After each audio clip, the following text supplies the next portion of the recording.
There's a type of man who, when life falls apart, doesn't post, doesn't vent, doesn't send messages. He sleeps, wakes up earlier than usual, and starts. You've seen this man. Maybe it's your father. Maybe it's you. He goes through situations that would make anyone freeze, and the only thing that changes in him is that he talks less. Not because he doesn't feel, but because he's learned that feelings without direction are just noise, and he has no patience for noise. It's not coldness. It's not a lack of emotion. It's a different way of processing. While most people need to externalize the problem in order to think about it, this man internalizes it. He turns what he feels into motion. Pain becomes work. Anger becomes focus. Anxiety becomes a list of things to do. If you've ever done this, you know exactly what I'm talking about. Comment 1. This pattern didn't come out of nowhere. Most of the time, this man learned early on that there was no room to fall, that if he stopped, everything stopped, that complaining didn't change anything, but acting sometimes did. So he stopped complaining and started acting. The world calls this resilience when it wants to praise it, and it calls it emotional blockage when it wants to criticize it. But those who have lived it know the truth is simpler. It's a choice that was made so early it became second nature. And this is where it gets interesting, because this man who solves everything has a blind spot that almost no one sees, not even him. I'll get there. But first, let me show you what's happening inside when he's in solve mode. Researchers call it action-oriented emotional regulation. When the nervous system is overloaded, most people either freeze or explode.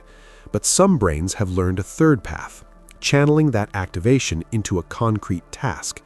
The problem becomes an object, the object has a solution, and the solution restores a sense of control.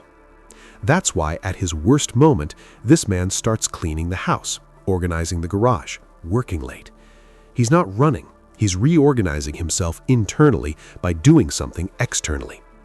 Now, the blind spot.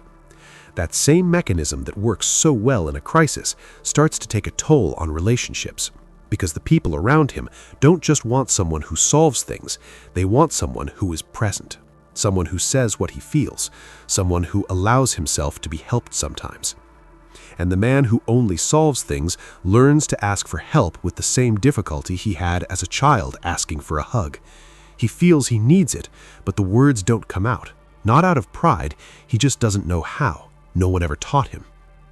But there's something this man carries that's worth gold and is almost never said. He shows up, always. When someone truly needs him, he's there.